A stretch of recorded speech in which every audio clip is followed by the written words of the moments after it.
Hola, buenos días. Bienvenidos todos a la 10ª sesión del seminario El campo museal en transformación, enfoques, prácticas y trayectorias en diálogo crítico. Nos da mucho gusto pues verlos, que se hayan sumado a esta sesión.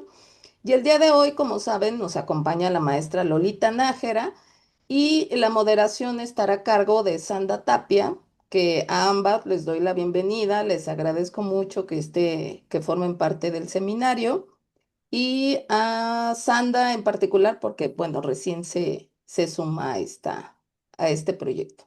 Entonces, sin más, te doy la palabra, Sanda, y pues todos bienvenidos, disfruten la sesión.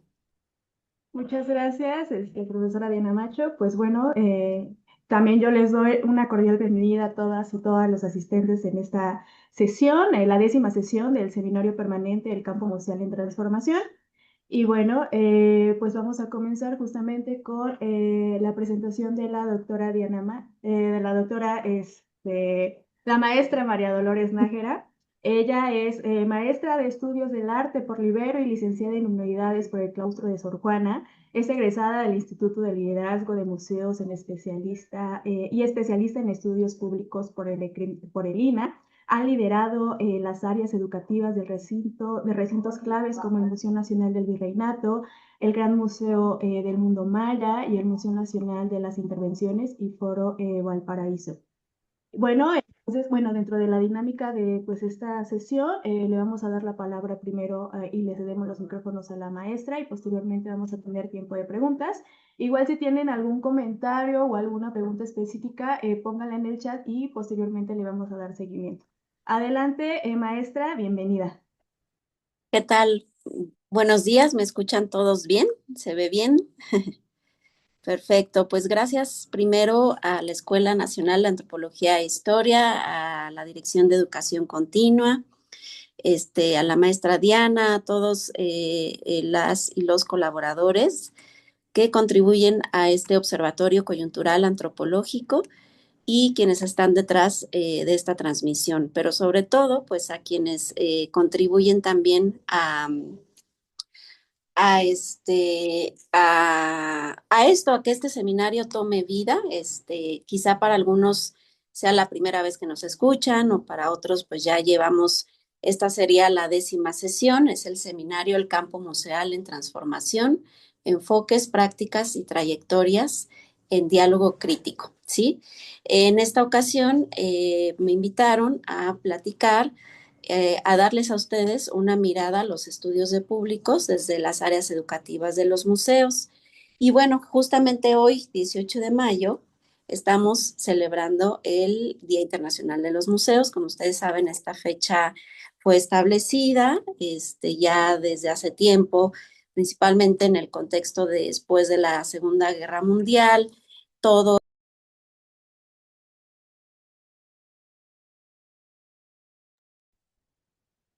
Lolita, te perdimos. Se te apagó el micrófono. Perdón. Muy bien, entonces ya aquí estamos. Decíamos que hoy es una fecha especial, así es que muchos de aquí son quizá colegas de museos. Felicidades por la labor que realizan desde diferentes trincheras y también principalmente a quienes le dan vida, ¿no? Porque los espacios museísticos pues no tendrían razón de ser sin las personas que lo visitan. Entonces, como saben ustedes, cada año el Consejo Internacional de los Museos, que es un organismo que surge en el contexto, pues, después de la Segunda Guerra Mundial, cuando se empieza a revalorizar el patrimonio, se generan instituciones que van a salvaguardarlo y pues poco a poco se va configurando esta conmemoración que se lleva a cabo cada 18 de mayo con una temática. En este caso, pues como ustedes saben, estamos en un contexto político y social complejo actualmente, y la temática de este año nos invita a reflexionar desde los museos también en torno a ello. La temática es Museos uniendo un mundo dividido, y varios espacios pues se han alineado a esa temática para posicionar a estos espacios como lugares de encuentro, también donde podemos promover la educación para la paz, Entonces, pues es todo, si bien el día es hoy, las actividades comenzaron desde el fin de semana, hubo muchas acciones y van a continuar toda esta semana.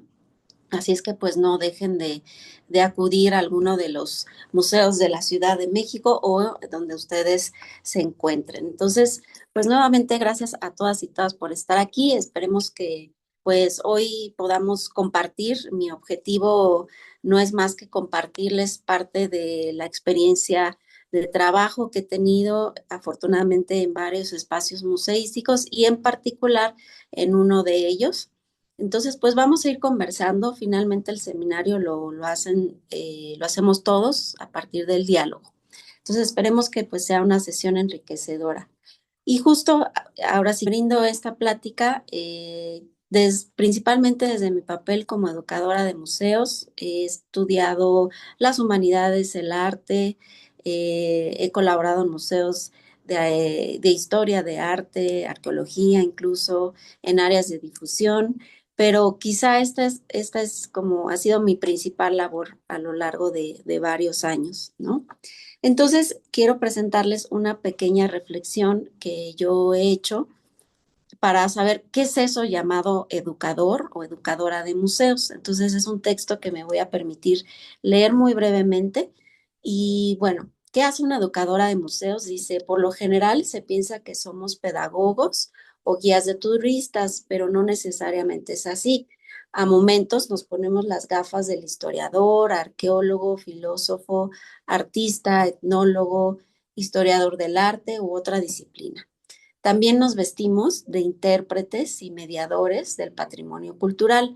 Ocasionalmente llegamos a ser actores para captar la atención de las personas cuando damos una visita guiada. Incluso nos convertimos en psicólogos cuando dialogamos con los públicos para escuchar sus opiniones y resolver sus valiosas dudas y quejas. Fungimos como administradores de la carencia de recursos financieros y materiales. Por ello, navegamos con las banderas de la gestión y la creatividad, pero a veces esta última se esconde entre nuestras labores de oficinistas. En varias ocasiones nos corresponde ser abogados de las causas difíciles. Por ejemplo, un título atractivo para una exposición, un letrero redactado con mayor claridad, o como cuando pedimos más sillas, por favor, para los adultos mayores o los públicos con discapacidad en algún evento. Por eso parecemos incomprendidos, imprudentes y un poco regañones, la verdad. Simplemente buscamos ser los defensores, las defensoras de los públicos. Muy a deshoras somos investigadores y escribimos sobre nuestras experiencias de trabajo. Por todo esto y más, ser educador de museos es una labor compleja y por demás apasionante. Entonces, de repente un poco creo que es importante reflexionar sobre nuestra propia labor. En México no hay una formación como tal para ser educador de museos. Recuerdo un poco lo que se platicaba en seminarios anteriores de, bueno, ¿y cómo me hago curador de museos, no? ¿Cómo me hago educador de museos? Pues, digamos, hay educadores de diferentes formaciones y como ven, tenemos diferentes papeles porque justo la parte educativa de los museos sería el corazón de estos espacios. Aquí retomo este esquema que se hizo en un estudio que se llama Pensar la institución museística en términos de institución educativa y cultural en el Museo de Antioquia, que, bueno, tiene muchísimos estudios y estrategias interesantes. Entonces, justo derivado de este estudio que se hace en este museo, los mismos colaboradores y colaboradoras de este espacio hicieron un ejercicio de situar las diferentes áreas de los museos, cómo estarían estas áreas distribuidas en un cuerpo humano, como si fueran justo esto, un organismo vivo. Y varios coincidieron en que los museos, las áreas educativas son los corazones de este organismo vivo, ¿no? Por ejemplo, está un área estratégica que es la dirección, quizá en los brazos está esta parte administrativa, operativa, en fin, pero sí las áreas educativas, ya ustedes tuvieron una plática con mi querida colega Hatsiri sobre la educación en museos, aunque yo voy a tocar un poquito ese tema, podemos afirmar eso, que son aquellas que bombean, que dan vida con sus diferentes estrategias y acciones a todo ese ente denominado museo.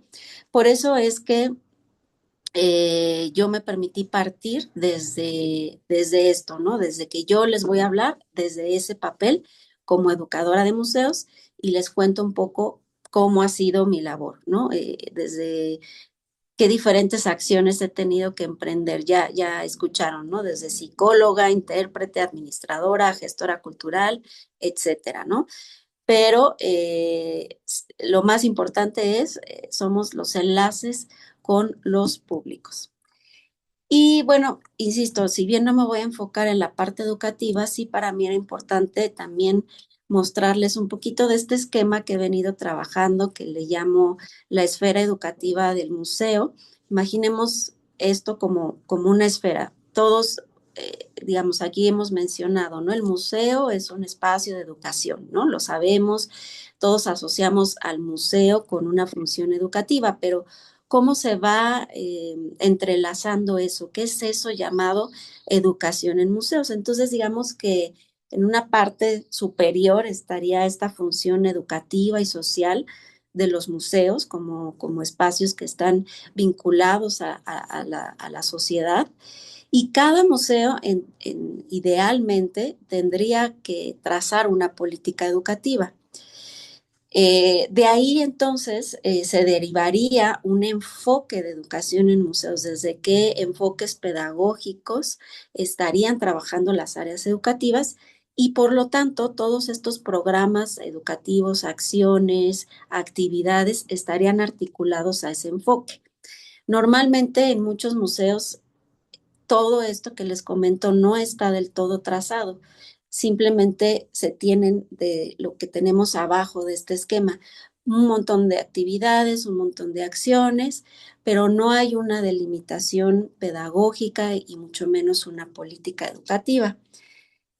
Para ser todavía más específicos, digamos que esta función social es cómo se fundamenta, por qué es pertinente tener museos dentro de nuestra sociedad, ¿no? La política educativa sería esa razón de ser esos museos y una política educativa no es más que una declaración de principios. ¿Qué queremos hacer? ¿Cómo vamos a llegar a las personas? Y a través de qué estrategias, medios, etcétera.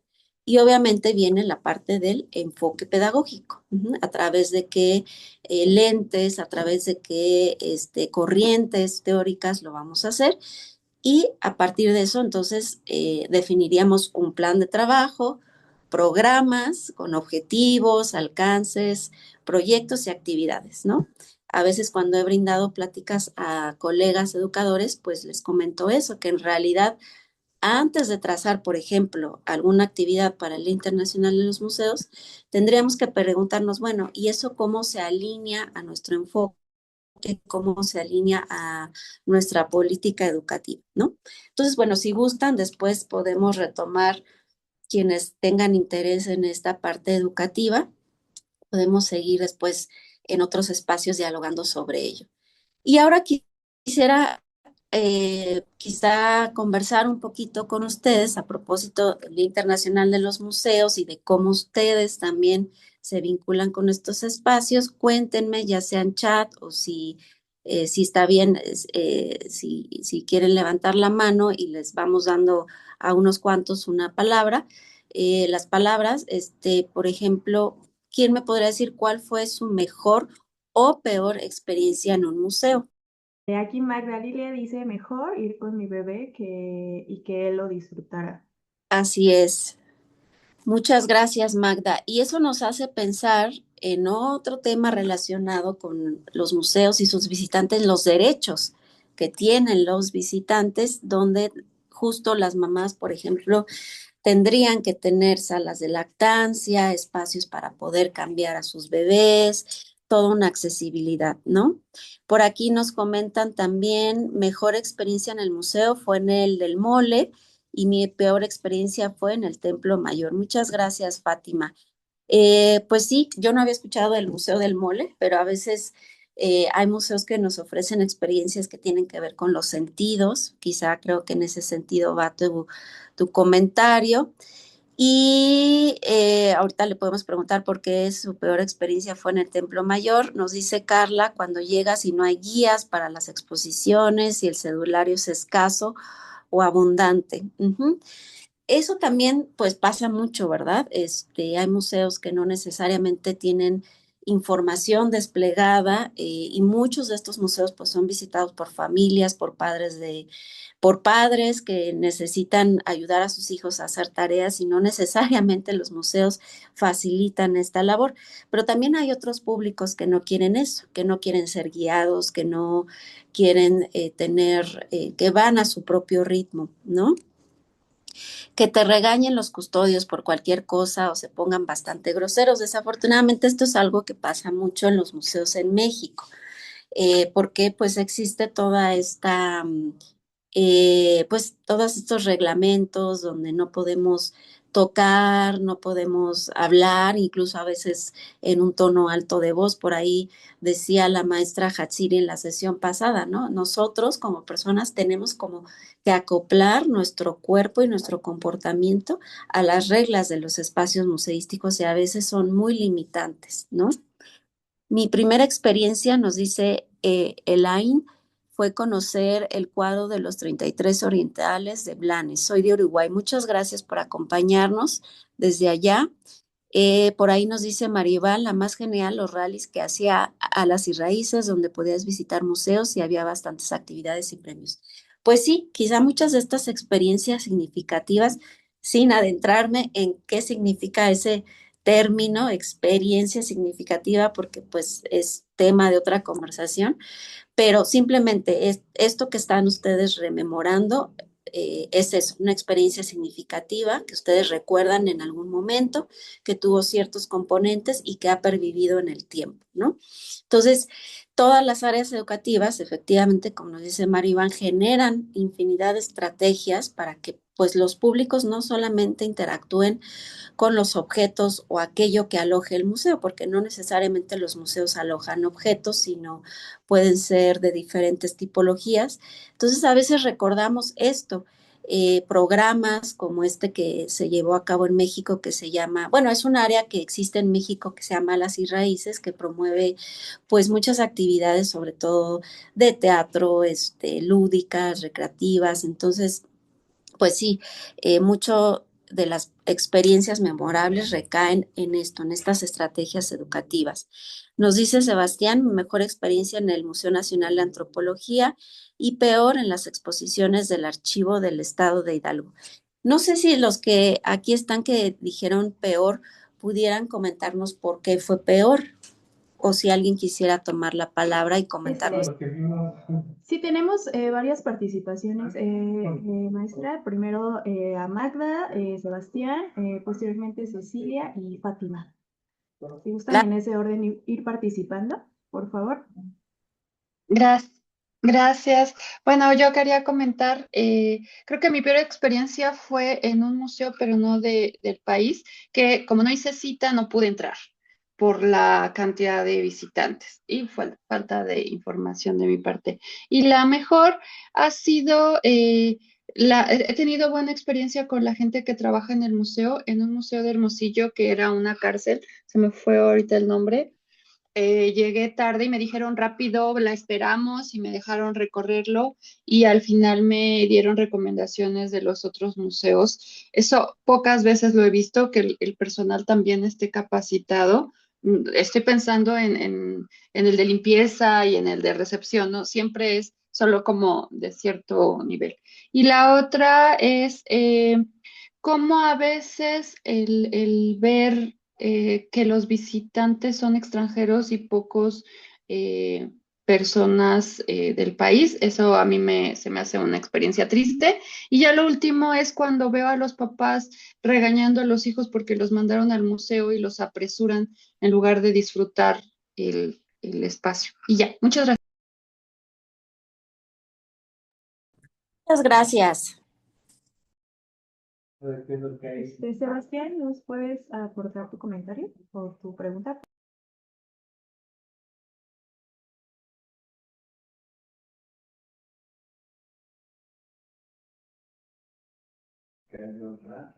Bueno, si no, continuamos con Cecilia, por favor. Buenos días. Bueno, pues experiencias creo que la mayoría buenas, pero una que me gustó mucho y que me marcó en mis clases de historia, pues el maestro programó pues que expusiéramos sobre una presentación de las culturas de Sudamérica en el Museo de Culturas, en el centro, por la calle Moneda. Y la verdad que poder ir días previos para preparar la exposición de nuestros temas y después estar en el museo presentando lo que habíamos estudiado, pero con las piezas del museo, creo que eso fue fenomenal porque deja otro sabor de boca a la hora de entender la muestra. Entonces, eso fue muy bueno. Eh, también en algo, digamos, no a lo mejor peor experiencia, pero más bien relacionado con la importancia y la atención que se le da a varios espacios, por ejemplo, en Zacapuazla, en el Palacio Municipal había una pequeña exposición, bueno, ellos le llamaban el Museo de la Zona, pero en realidad no había cero información sobre las piezas, de dónde eran, año en el que se encontraron, es decir, no había absolutamente nada de información, entonces pues bueno, de alguna manera nos deja el interés de investigar por nuestra cuenta, pero el estar ahí pues siempre deja como un hueco para entender pues el lugar. Y bueno, en Tulum pues quise entrar a la zona arqueológica, pero se volvió un poco inaccesible debido a los costos que están teniendo el poder ingresar a esas zonas. Y pues principalmente eso. Entonces sería todo. Muchas gracias. Gracias a ti. Muchas gracias. Fátima, continuamos con tu participación, por favor.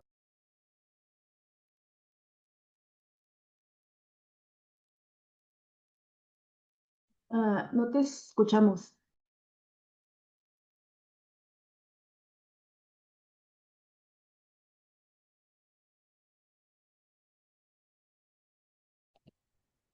No te logramos escuchar. Si quieres ponernos en escrito en el chat tu comentario.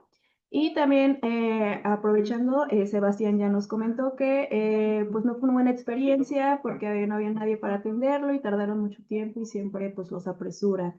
Consuelo también menciona, mi mejor experiencia ha sido en el Museo de Antropología e Historia en la Ciudad de México. Sebastián agrega, también en el Museo de Bellas Artes cuando hay muchísimas personas. Fátima ahorita nos comparte su comentario y Consuelo menciona que su peor experiencia es cuando el museo está descuidado y no hay personal.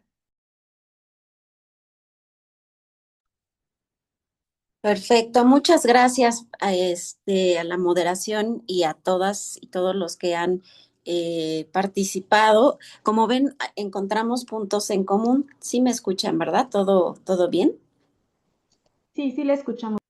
Voy a volver a prender mi cámara solo para interactuar y si algo se complica, la vuelvo a apagar. ¿Les parece? Me dicen, por favor. Pues sí, encontramos puntos en común. Todos queremos disfrutar de los espacios museísticos con calma. Queremos que no nos apresuren, queremos que no nos regañen, por supuesto, ¿no? Y también queremos encontrar información. Estos son puntos en común. Insisto, hay personas que no quieren esto, ¿verdad? Que quieren ir a su ritmo, que no necesariamente leen las cédulas, en fin. Entonces, la experiencia de visita a un museo es particular, es personal y no hay buenas y malas experiencias, sino cada quien interactúa con los espacios con todo el bagaje y las circunstancias que se vaya dando, ¿no? Entonces, pues les agradezco porque pues esto nos habla también de aspectos que todavía los museos y quienes laboran en ellos tienen el gran reto de enfrentar, que es mejorar la accesibilidad, mejorar la información, que incluso la información de los museos comienza desde antes, cuando nosotros ingresamos a un perfil de Facebook o al Instagram o a una página electrónica y vemos los horarios, vemos cuáles son las recomendaciones.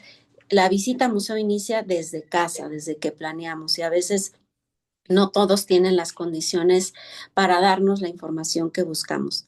Pero el punto, les digo, simplemente es compartir esas experiencias Y hoy a propósito de este día, ¿no? Del Día Internacional de los Museos.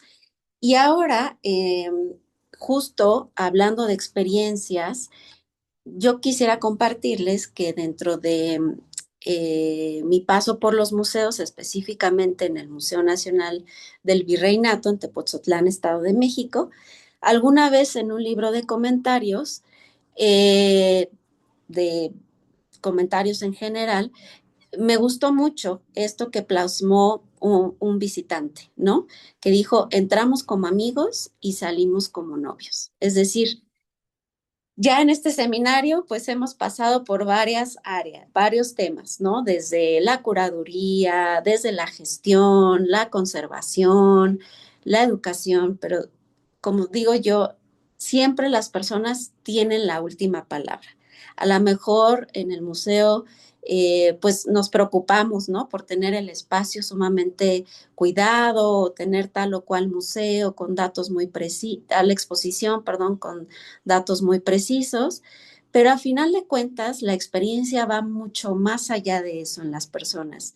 Cómo conectan con los espacios, qué memorias les dejan, qué satisfacciones. Entonces, siempre eh,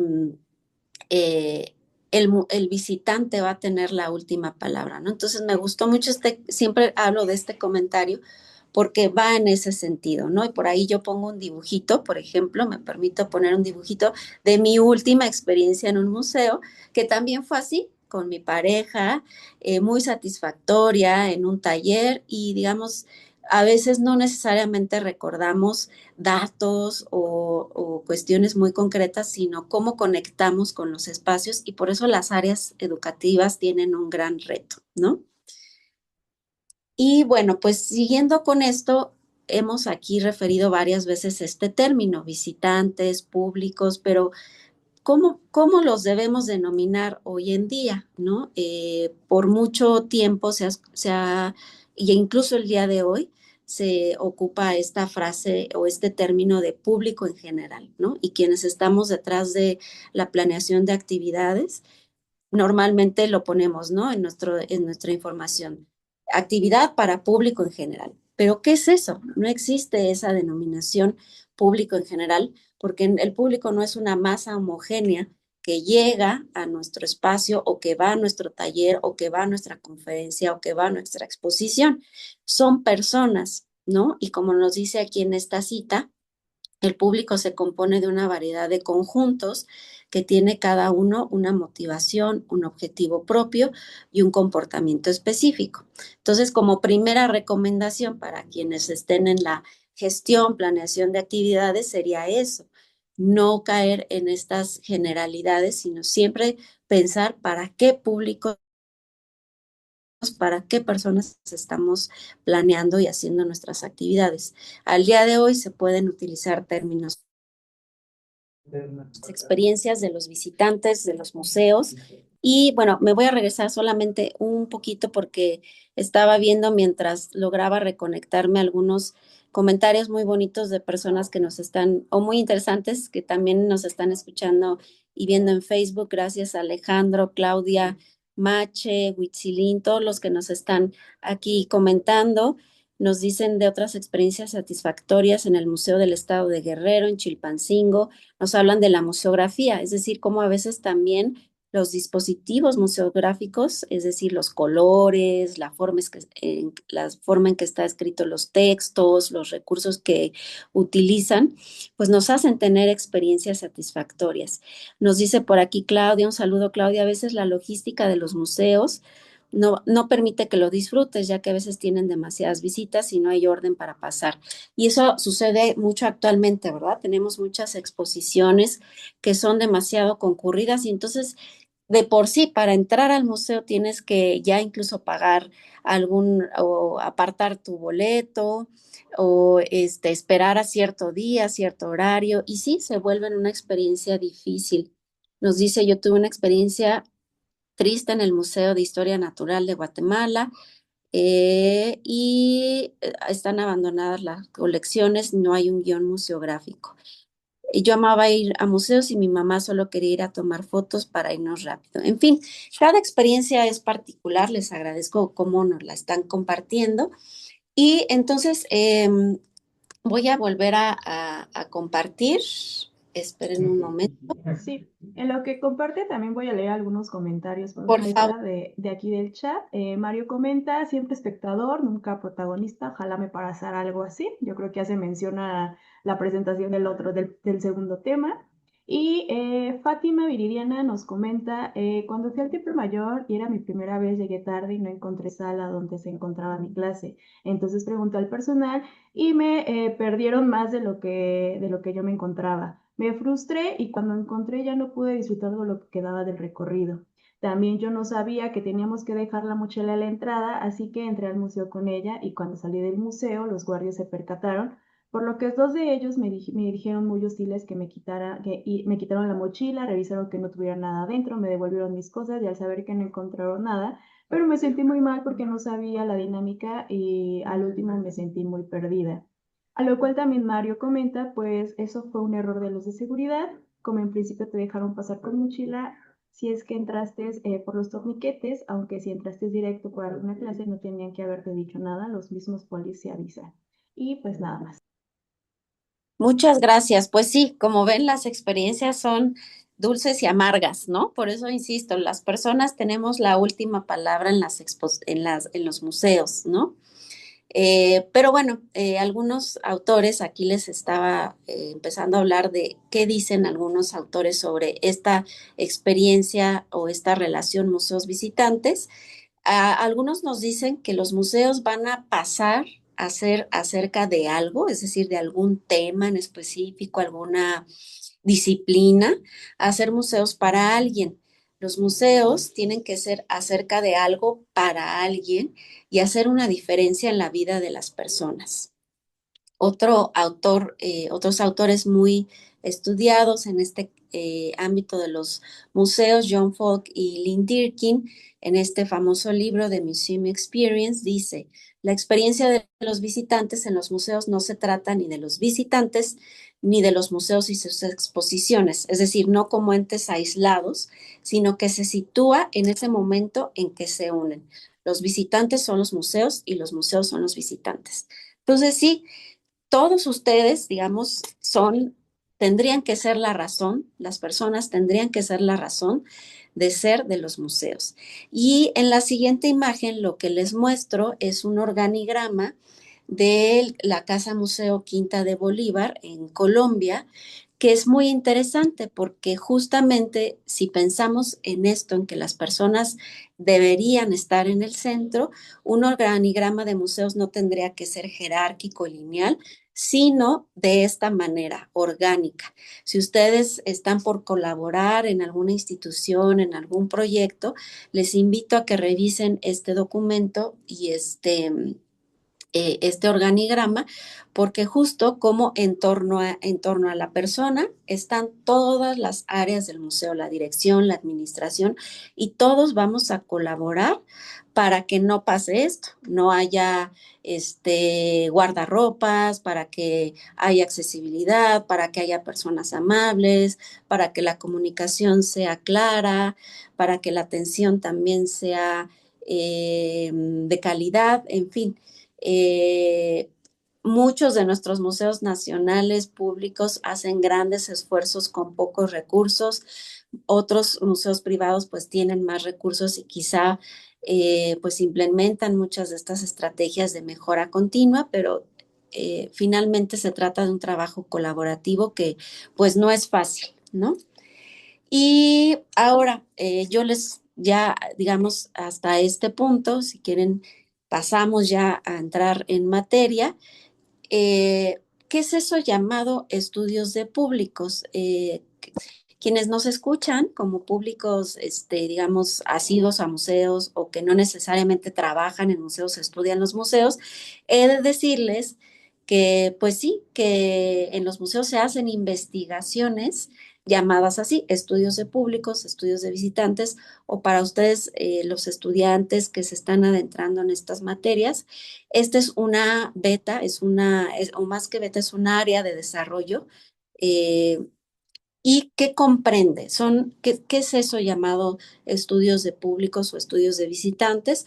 Son investigaciones rigurosas, es decir, tienen un enfoque metodológico, tienen también herramientas, sistematización, análisis, interpretación de la información.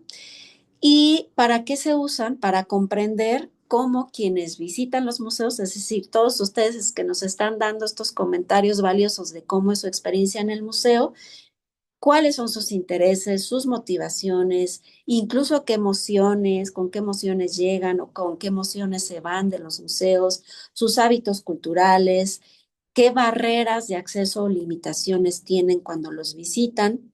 Y no solo para quienes van a los museos, sino principalmente muchos estudios se enfocan en para quienes no los visitan, porque en tanto las instituciones sepan por qué no van esas personas a los museos, entonces podrán generar estrategias para acercarlos. Hay investigaciones que son básicas, digamos, muy concretas, con alcances muy específicos, objetivos muy concretos, y otro tipo de estudios que son evaluaciones muy concretas, con un alcance quizá más corto, y eso lo vamos a ir entendiendo ahorita conforme vaya avanzando la plática. Y por Eh, aquí si nos hay dice, comentarios, sí, si quiere yo le apoyo leyéndolos, maestra. Dice Lilia Rivero que es la información que se recaba por parte de los visitantes para hacer una guía en el diseño de las exposiciones y servicios que son requeridos para tener una mejor experiencia de visita. Carla, por otro lado, menciona, pues precisamente para saber qué tipo de público es el que se visita y cuáles son sus intereses e ir dando formas a las narrativas.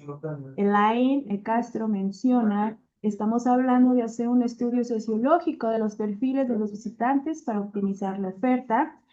María Cristina nos comenta, entre otras cosas, para saber quiénes visitan el museo y así enfocar el mensaje de las exposiciones. Y por último, Fátima Viridiana nos menciona que lo que entendió sobre los estudios de público consiste en saber qué tipo de públicos asiste, cuál es el interés de los visitantes, cuál es la finalidad de su visita y adaptar el museo a un público, adaptar el museo a un público al lenguaje y a las necesidades que tienen los visitantes. muchas gracias. Pues sí, por acá también veía en Facebook saludos a Jorge Galíndez, nos dice investigar usuarios, qué experiencias buscan. Al final es un estudio del cliente, si lo queremos ver así, porque finalmente también quienes visitan museos hacen uso de servicios. Y entonces, pues sí, efectivamente, como ustedes aquí ya están aportando, los estudios pues se hacen para eso, ¿no? Para saber las necesidades y idealmente tendrían que, pues todo lo que se obtiene en estos estudios y evaluaciones de visitantes, idealmente el objetivo es que sirvan para la mejora continua, ¿no? Si se detecta que, por ejemplo, las personas no están teniendo accesibilidad para disfrutar de los espacios, pues bueno, tendríamos que hacer adecuaciones o lo que se llama ajustes razonables para pues que la experiencia de las personas sea mejor.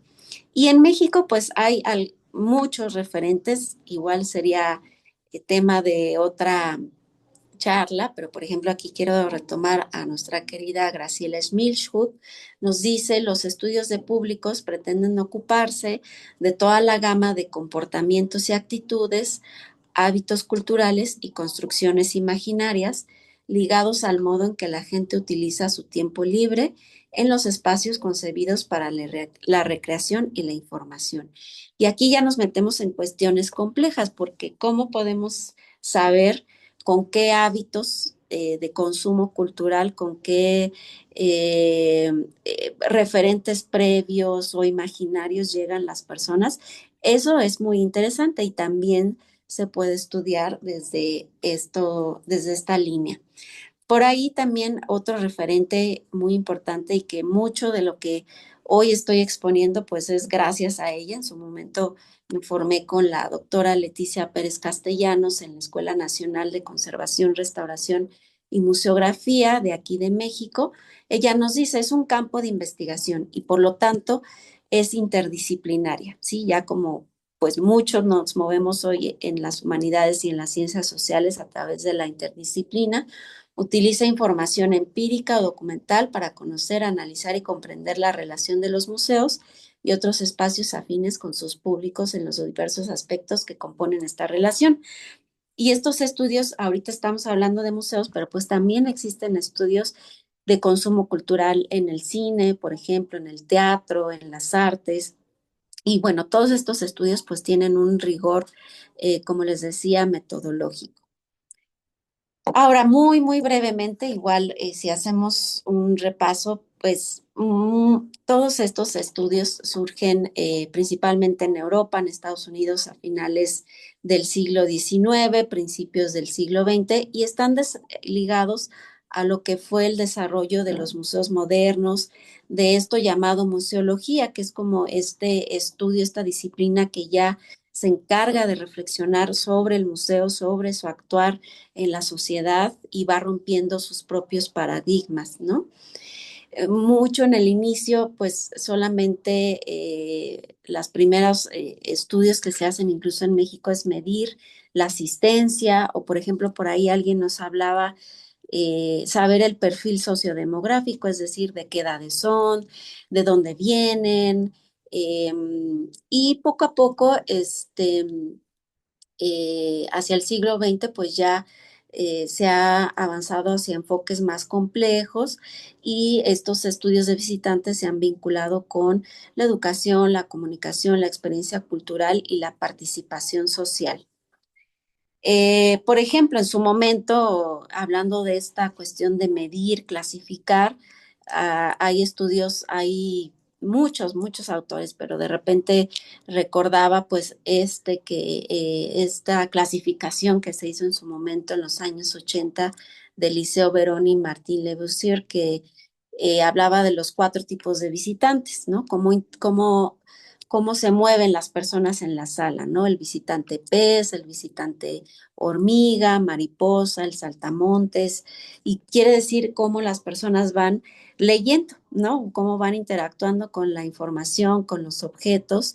Y digamos, hay estudios que están desde este enfoque hasta pues cuestiones ya más complejas, sobre todo ya pues digamos a partir de la década de los setentas, cuando empieza como les decía, desde la museología se empiezan a romper paradigmas y enfoques donde ya no solamente importan las colecciones y los espacios como tal, sino las comunidades, las personas, y entonces ya se va acercando los estudios de público hacia otras disciplinas como la sociología, la antropología, la psicología, y aquí en México, pues hay que decir que nuestras instituciones museísticas o estas instituciones que tienen que ver con el patrimonio de México, patrimonio artístico, arqueológico, el Instituto Nacional de Antropología e Historia y el Instituto Nacional de Bellas Artes, pues en su momento han desarrollado varios estudios, algunos todavía se pueden encontrar en línea. Hoy, bueno, de años para acá, desafortunadamente, pues las limitaciones presupuestales han hecho que ya no se desarrollen tantos estudios, pero si ustedes hacen una búsqueda en Internet, los pueden localizar y pueden conocer, pues sí, muchas cuestiones muy de perfil sociodemográfico, enfocadas a los perfiles sociodemográficos, pero también de pues algunas otras cuestiones ya de carácter cualitativo. Y bueno, en otras latitudes, pues tenemos varios referentes. Digo, no vamos a ahondar en ello, pero desde Pierre Bourdieu, cuando empezó a analizar esto llamado consumo cultural, capital cultural, hay autores principalmente en Estados Unidos, en Reino Unido, que han hablado ya de lo que es la experiencia del visitante, cómo se da incluso eso llamado aprendizaje en los museos.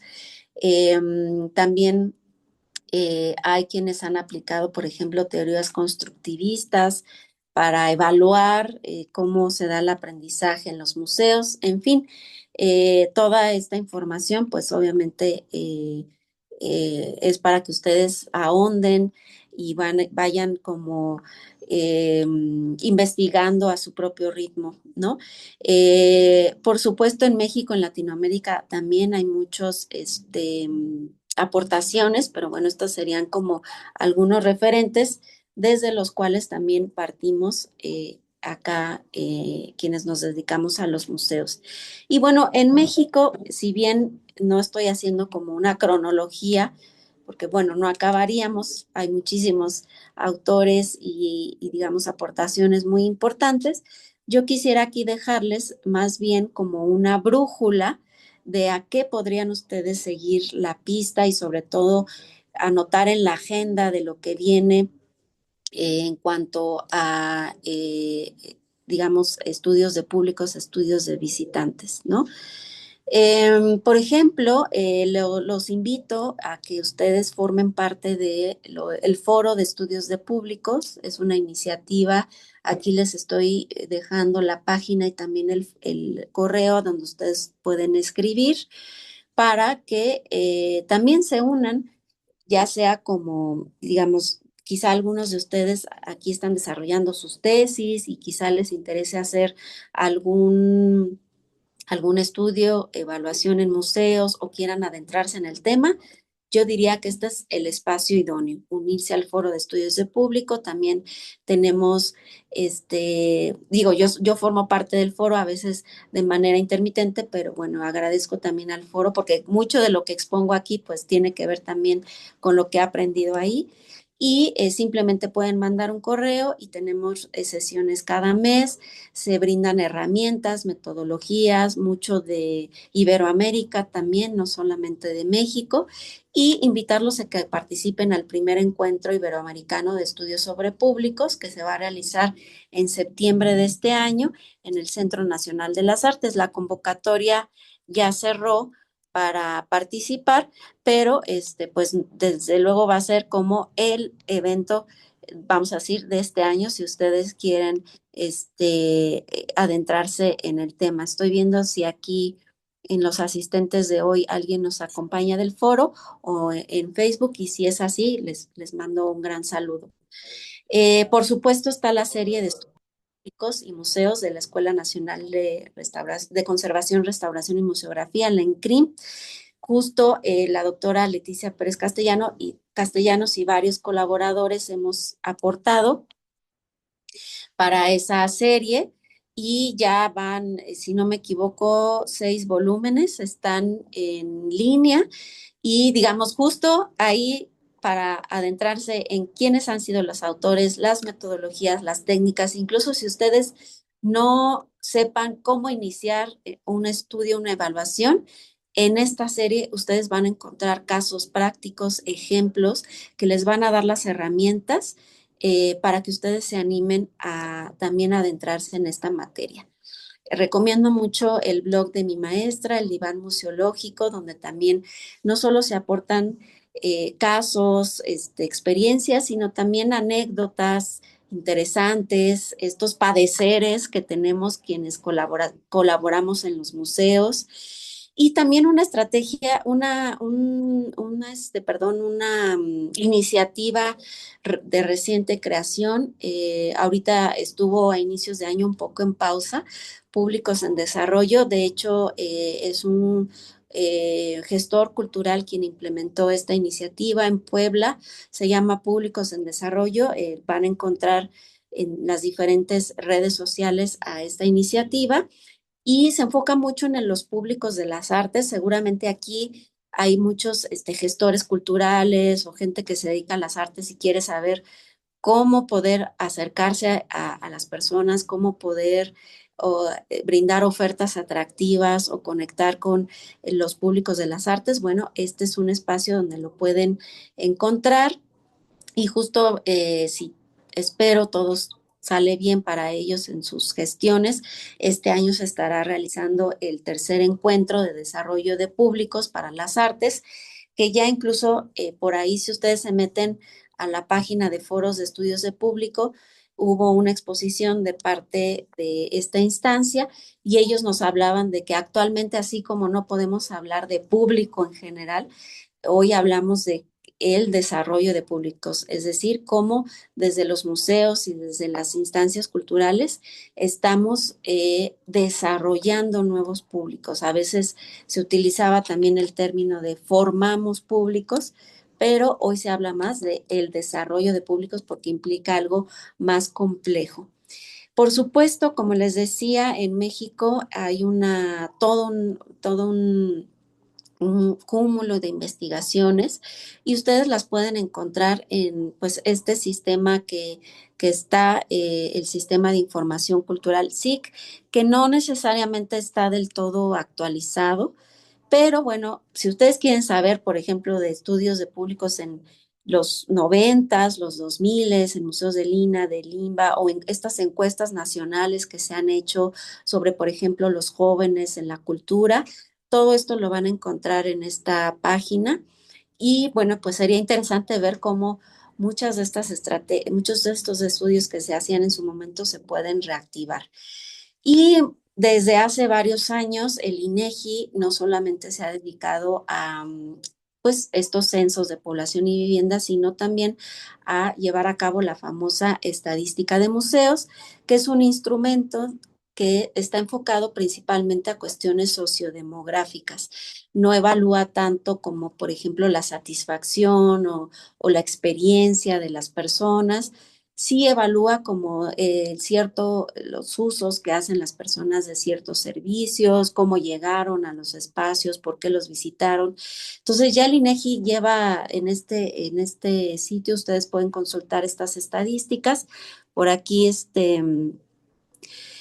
Iván nos dice que le interesaría acceder a una mini clase de cómo acceder a la estadística de museos del INEGI, ya que varias veces varias personas me han comentado que es difícil acceder o que solo muestra información muy general. Sí, en realidad, esta estadística, vamos a decir, es un esfuerzo loable, es mejor que se haga. Muchos de los que hemos colaborado en museos y que en su momento implementamos la estadística, sabemos que tiene limitaciones y que también las limitaciones están no solo en la metodología y en los alcances, sino en cómo se puede consultar esta información. Hay algunos que le llaman y van resúmenes, que son muy específicos, donde te brindan ciertos datos, ciertos contactos. Por ahí al final, les voy a dar mi correo, Iván, y si gustas, yo tengo algunos de estos resúmenes, te los puedo facilitar. Y en realidad, bueno, pues la estadística ahí está. Si nos sirve, pues hay que consultarlo, ¿no? Y por ahí nos dice Carla, públicos en desarrollo llamó mi atención porque se dirige a públicos en general, pero sobre todo al público de jóvenes y sus nuevas propuestas, sobre todo para visibilizarlos. Entonces, bueno, pues esas son algunas de digamos, de la brújula donde yo les diría que ustedes deben de no perder la pista. Y si quieren, para la moderación, hacemos aquí alguna pausa. Si alguien quiere abonar, aportar o plantear una pregunta respecto a lo que llevamos comentando hasta el momento. Sí, de hecho hay varios comentarios, tenemos varios en Facebook y aquí respecto a la investigación de usuarios.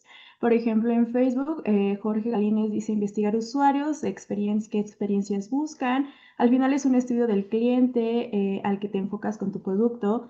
Dani Méndez también nos menciona, los estudios de público deben estar constantemente enfrentados a los estudios de marketing, eso lo plantea como pregunta. Y de este lado, Consuelo nos menciona, pienso que es sobre los intereses de los visitantes, así como el contexto del que provienen sobre el tema, sobre el tipo de métodos para que puedan absorber algo del museo. Muchas gracias. Pues sí, comentando un poco sobre lo que indican por aquí muy amablemente. No necesariamente, de hecho, hay museos que se valen del marketing y tienen que valerse del marketing, para justo generar nuevas audiencias, acercar a los llamados no públicos o los públicos potenciales. Y yo diría, contestando a Denny, a quien le mandamos un saludo y le damos las gracias por escucharnos, así como a todos los queridos colegas, amigos, maestros, familia incluso que nos están escuchando en Facebook, muchas gracias por unirse. No se contrapone el marketing con los museos. Desafortunadamente, sobre todo para nuestros museos públicos, pues es muy difícil acceder a estas estrategias, pero justo aquí yo les voy a hablar de alguna experiencia donde sí se pudo, ¿no? Entonces, bueno, esta primera parte, pues traté de hacer como solo un panorama. Insisto, les extiendo mi contacto para que sigamos ahondando en todo esto que es la parte educativa, metodologías, técnicas, ahora sí que lo que ustedes necesiten, que este sea el inicio de estar en contacto. Y ahora ya voy a adentrarme en esta parte que pues ya se centra en una experiencia en específica de cómo esto, de lo que estamos hablando, ya está aterrizado, ¿no? Entonces, ¿quiénes hacen los estudios de públicos o los estudios de visitantes? Y más específicamente, cómo participan las áreas educativas de los museos en la evaluación de públicos. ¿Quiénes los hacen? Bueno, pues depende de qué institución, si es pública, si es privada, con qué recursos cuenta, pero muchos de aquí, de los que nos escuchan, son estudiantes. Algunos de ustedes están buscando cómo insertarse en el ámbito cultural, museístico. Pues yo les diría que esta es una vía. Ujú. Si todavía no tienes un tema definido de investigación, de tesis, o quieres generar, pues digamos, abrirte paso, este sería una forma, ¿no? Adentrarte, porque todos los museos necesitan estos estudios, estas evaluaciones, y no en estos organigramas de museos tradicionales o incluso como en el que veíamos anteriormente, que es como muy orgánico. En realidad no hay un área dedicada a estudios de públicos. Por ejemplo, hay museos como el Museo interactivo de economía, que sí tiene un área enfocada a ello. También en el MUAC, por ejemplo, tienen un área enfocada a la evaluación, y en San Ildefonso, no se diga, constantemente están generando evaluaciones y las publican y las dan a conocer, pero vamos a decir que casi que es un lujo porque no necesariamente se tienen los recursos humanos financieros para ello, y muchas de estas evaluaciones pues recaen en las áreas educativas, y también depende de cómo estén conformadas esas áreas educativas, porque imagínense, quienes estamos en ellas, pues no solamente tenemos que planear actividades, sino atender a las personas. Y como les decía en mi reflexión al principio, por eso quise hacerla, porque no siempre tenemos el tiempo para sentarnos a investigar, y mucho menos para sentarnos a escribir o a publicar. Pero bueno, justo lo que les quiero ahora es invitar a que nos vayamos, si ustedes quieren, al sur de la Ciudad de México. Vamos a ir a esta zona. Los invito, y vamos a irnos para allá para contarles un poquito qué es lo que yo hice cuando estuve ahí desde un área educativa. Entonces, para quien no conozcan, el Museo Nacional de las Intervenciones es un museo que pertenece al Instituto Nacional de Antropología e Historia en México, y se aloja en un lugar histórico muy importante porque fue un señorío. Después, con la conquista de los españoles, pues se conforma ahí un convento, el convento de Santa María de los Ángeles. Es un lugar también histórico porque en el siglo XIX se desarrolló ahí una batalla, la batalla de Churubusco, en la primera intervención norteamericana. Y justo en lo que fue ese convento que se alojó en este señorío prehispánico, muchos de nuestros museos nacionales en México están alojados así en espacios históricos, en monumentos, en edificios, y eso ya también limita, determina la experiencia del visitante en un museo porque no necesariamente son accesibles. Bueno, en este recinto, del que les iré mostrando algunas imágenes, se alojó este museo. En su momento tuvo otros usos, fue también una escuela de pintura al aire libre, en su momento fue el Museo del Transporte, hasta que ya en 1981 se conforma como el Museo Nacional de las Intervenciones, que es el único en su tipo porque es un museo que está enfocado en el intervencionismo, es decir, habla de las guerras y de cómo los países como España, Francia, Estados Unidos, a pesar de la independencia que México obtiene, pues van a estar buscando constantemente volver a, digamos, ocupar nuestro territorio, tener injerencia en nuestra política. Más allá de ser un museo que hable de la soberanía o de la educación por la paz, por ejemplo, no hablar sobre la guerra, todavía está alojado como en este discurso del intervencionismo. Entonces ahí también está un área de oportunidad para muchos de ustedes como estudiantes, cómo podríamos darle este giro a estos museos que se concibieron en los 80s, que por supuesto son pertinentes, pero cómo podríamos virarlos hacia no hablar de la guerra, sino sobre la soberanía, por ejemplo. Pero bueno, ese es otro tema. Entonces, aquí, por ejemplo, pues estas son imágenes de cómo fue en su momento, un museo, pues ya saben, tradicional, ¿no? Y con el paso del tiempo, pues se ha ido renovando, además de las salas de exhibición, se tiene una parte que habla de sí se ve todavía bien, ¿verdad? Todo, ¿sí? Sí, pero ahí Habla de se la ve bien. parte conventual. Habla de la parte conventual del recinto y esto es algo que gusta mucho a los visitantes. Quizá lo que me pasaba cuando yo estaba en este museo, yo trabajé ahí, me pasaba que la gente salía triste, así como muchos de ustedes, porque pues a lo mejor los persiguieron, los regañaron o no encontraron información. La gente aquí salía triste porque les hablábamos de cómo México había sido invadido, de cuando México perdió parte de su territorio, de las guerras, de las batallas que se perdían, pero ¿con qué conectaban? Con el espacio, otra vez, ¿no? Como aquella anécdota que les contaba de estos personas que se hicieron novios en el museo. Bueno, la gente conecta a veces más con esto, con los espacios, y esto pasaba también aquí en el Museo de las Intervenciones. Tiene toda una historia de vida conventual y eso gusta mucho a las personas. Hay espacios también que permiten la abstracción, digamos, dentro de lo caótico de la ciudad, espacios donde ellos pueden, pues tal cual, no escuchar ruido, conectar con una fuente, con la naturaleza, incluso con los gatitos que ahí estaban, ¿no? El huerto que aquí les muestro, pues es un espacio que gustaba mucho a las personas. Y pues en cuanto a colecciones que exhibe este museo, pues muchos objetos que tienen que ver con la vida cotidiana del siglo XIX. Por supuesto, una colección muy importante son las banderas que utilizaron batallones y estos cuerpos militares que defendieron a nuestro país. Y una parte muy importante son las colecciones de armas, aunque dicho sea de paso, por ejemplo, la última sala de este museo terminaba el discurso con un arma, ¿no? Otra beta que yo les invito a quienes nos escuchan es cómo generar una sala de reflexión o de cierre en este museo para decir, ok, tuvimos todas estas intervenciones extranjeras, toda nuestra colección.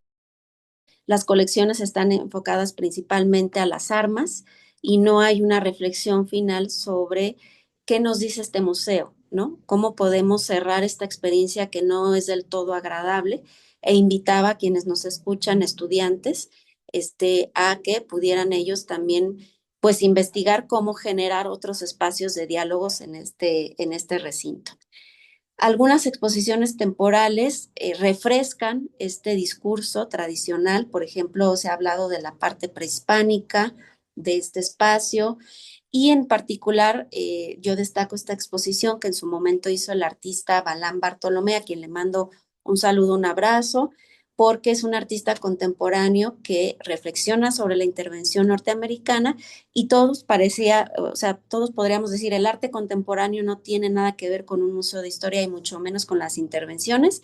Claro que sí, y lo hicimos en su momento en este espacio, a través de conversatorios, a través de talleres y visitas participativas. Y hay otras exposiciones que se han hecho, por ejemplo, para hablar de una parte artística, porque también, aunque son museos de historia, pues también se puede hablar, por ejemplo, de la colección. Se ha hablado en su momento de la colección de retratos del museo. Y aquí entonces comentarles que en esta área educativa que ocupé de 2013 a 2018, solamente estaba su servidora liderando esta área. Estábamos 4 compañeras a quienes les mando también muchos saludos porque sé que siempre están atentas pues a todo lo que es museos, educación, les mando muchos saludos. Y teníamos muchos apoyos de servicio social y prácticas profesionales. Gracias a ellos, muchos de estos evaluaciones que hice en su momento fueron posibles. Nos dedicábamos a ofrecer visitas guiadas, talleres didácticos, cursos de verano, visitas dramatizadas y obviamente íbamos también acorde a conmemoraciones cívicas, porque al ser un museo de historia, pues teníamos que tener ciertos eventos cívicos, ¿no? Entonces, bueno, ese era el equipo. Y igual aquí les muestro parte del equipo, insisto, les mando saludos a todos y obviamente aquí solo son unos cuantos colaboradores de servicio social y prácticas que gracias a ellos hicimos muchas cosas. ¿Cuáles eran los públicos de este museo? Principalmente estudiantes de educación media superior y justo por la temática nos acompañaban muchos grupos y colegios de militares, ¿no? Teníamos también familias, por lo cual ofrecíamos diferentes talleres y pues también las infancias, ¿no? Los cursos de verano pues eran muy esperados tanto por la comunidad externa como por los mismos hijos e hijas de trabajadores del museo. Entonces por ahí muchos de estos chiquitos pues ya hoy están grandes, entonces también fue muy padre tenerlos. Por supuesto, un público muy importante en México son las personas mayores y esa es otra línea de investigación que lanzo para quienes nos escuchan. Ellos son quienes hacen uno de los principales consumos culturales y de museos en nuestro país. ¿Qué tanto los museos están brindando facilidades para ellos? ¿Cómo realmente estamos acercando ofertas para satisfacer sus necesidades? Aquí teníamos esta visita con personaje de la historia que les gustaba mucho a este público y también teníamos personas interesadas en la temática del museo. Muy recientemente el museo está celebrando el St. Patrick's Day, por ejemplo, o este tradicional concierto de la banda de gaitas, en fin, y obviamente se rememora la batalla de Churubusco. Los invito a visitar este espacio. Y ya entrando otra vez en materia de qué hicimos, bueno, en su momento implementamos, enfrente del museo está la Escuela Nacional de Conservación, Restauración y Museografía, y bueno, cuando yo trabajaba ahí, simplemente me animé a estudiar ahí y como les decía, con la maestra Leti Pérez Castellanos, hay una gran oferta de cursos sobre estudios de públicos que ustedes pueden tomar ahí. Y gracias a eso es que yo, digamos, como una humilde educadora de museos, pues me animé a hacer este programa permanente de estudios de público. Dicho sea de paso, eso fue en su momento, fue una estrategia que yo quise implementar. Ya después con los cambios institucionales no necesariamente se le ha dado continuidad, pero todo lo que se generó está ahí, está en la institución, es parte del INA y se puede retomar, ¿no? Su objetivo era implementar evaluaciones y estudios para identificar a estos públicos del museo. Como les dije, yo ya tenía identificados algunos, ¿no? Quienes estamos en las áreas educativas, pues sabemos quiénes son nos visitan y ya los teníamos identificados, pero queríamos seguir ahondando en ello. ¿Para qué? Para programar actividades educativas y culturales acorde a sus intereses. Entonces, estos son algunos de los productos. Por ejemplo, evaluamos en su momento los talleres. Como ven, teníamos talleres acorde a las celebraciones que se dan en México aquí cada año. Por ejemplo, la Navidad, teníamos un taller de piñatas o en Día de Muertos, pero no solamente era dar el taller por darlo, sino, por ejemplo, estas evaluaciones que hicimos a partir de encuestas que también se las puedo facilitar. Son encuestas muy fáciles de hacer, muy concretas, que cualquier, digamos, persona que colabora en las instituciones las puede aplicar y que se obtienen bases de datos muy sencillas de sistematizar. Básicamente, estas evaluaciones de talleres era a partir de encuestas y evaluábamos el nivel de satisfacción, qué tanto los materiales fueron adecuados, los espacios, sobre todo la atención del personal y la temática, ¿no? Entonces, esta fue un primer instrumento que nos sirvió mucho. De tal manera que no importa quiénes estén en la institución, porque muchos estamos de paso en las instituciones, ya esos instrumentos quedan para que cualquiera los aplique. Muy importante los cursos de verano, gracias a nuestros colaboradores de servicio social, ahí sí ya muchos de ellos, por ejemplo, se animaron, como les digo, a hacer sus tesis, a hacer sus trabajos finales incluso.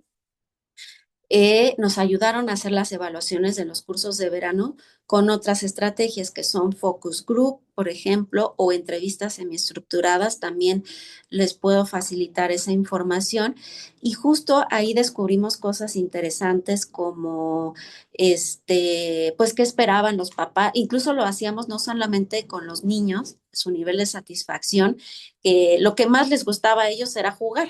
¿No? Por eso les digo, los visitantes y los usuarios son los últimos que tienen la palabra. Nosotros podíamos tener una planeación de muchas actividades y brindarles información histórica y todo esto, pero lo que a ellos les gustaba era jugar.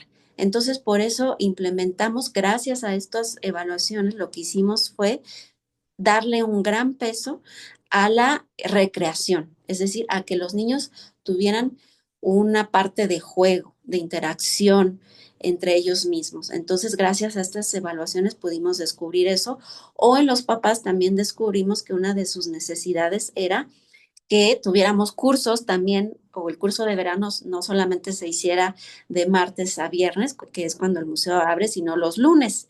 Obviamente para nosotros esto fue un gran reto porque pues implicaba tiempo, recursos, pero bueno, si los visitantes, que vamos a decirlo así, son nuestros clientes, son nuestros usuarios, tenían esta necesidad, pues tuvimos que retomar pues tratar de atender esa necesidad. Gracias a que estábamos muy cerca del ENCRIM, en 2014 hicimos ya en forma un estudio de público de Noche de Museos, que es esta oferta que implementa el área de cultura del gobierno de la Ciudad de México, donde los museos cierran sus puertas tarde, el último miércoles de cada mes, y ofrecen ofertas y experiencias para quienes no pueden visitar los museos en un horario regular. Y este estudio lo lideró la maestra Leti Pérez Castellanos. Igual, si hay docentes que nos escuchan aquí y quieren que sus estudiantes tengan formas prácticas de aplicar sus conocimientos, esta es una vía. Este estudio fue aplicado también mucho en eso. Fue de los primeros estudios que hizo la maestra Leti para poder saber cuál era el nivel de satisfacción de las personas y qué identificamos aquí. Por ejemplo, qué no le gustaba a las personas que nos visitaban en la noche de museos, que muchas de nuestras actividades eran en el exterior y les daba frío. Ajá, tal cual. Entonces, ¿qué podemos hacer nosotros? Simplemente cuando sacábamos nuestra difusión, decir, las actividades se van a llevar a cabo en espacios abiertos, te recomendamos traer un suéter o un abrigo. Entonces, para eso sirven estos estudios y estas evaluaciones, para implementar mejoras muy concretas en la información, en la atención de las personas. Ya sea de 2018, otro instrumento que también utilizamos se le llama guía de observación, que no es más que una persona tal cual siga el recorrido de una familia, de una pareja, de un grupo de niños, para que identifiquen en dónde se detienen, con qué piezas interactúan más, cuáles no observan. Hay toda una metodología para hacer guías de observaciones. Y eso lo hicimos con un público muy específico de niños, porque en ese entonces estaba por sacarse la guía infantil del museo. Y obviamente, pues mucho de lo que se hace en los museos tratamos en la medida de lo posible que no sea como vertical, es decir, yo quiero que en la guía las personas aprendan y sepan de esto, sino también qué les interesa a las personas, es decir, es de ida y vuelta. Entonces, esta guía se conformó. Aquí le mando un saludo a la doctora Alicia Martínez de Lina, que también pues fue con quien hicimos esta colaboración, en qué piezas se detenían y por lo tanto incluirla en la guía, ¿no? Para que no fuera un esfuerzo que no tuviera como una aplicación real. Los estudios también nos permiten que todos estos esfuerzos que hacemos en los museos pues vayan acorde a necesidades. Evaluábamos las exposiciones temporales tal cual, he de decirles, con el recurso más sencillo y simple, no por menospreciar, pero que siempre va a funcionar y que incluso hay tesis que se enfocan a los comentarios de visitantes y que no es más que hacer un engargolado o algo así, o si ya tienen los recursos a través de alguna tablet o una computadora, de qué opiniones y darle la palabra a las personas para que se explayen, para que expresen. Y digamos, esta es una estrategia que no va a dejar de funcionar, los famosos libros de opiniones. Y los enfocábamos específicamente a las exposiciones temporales.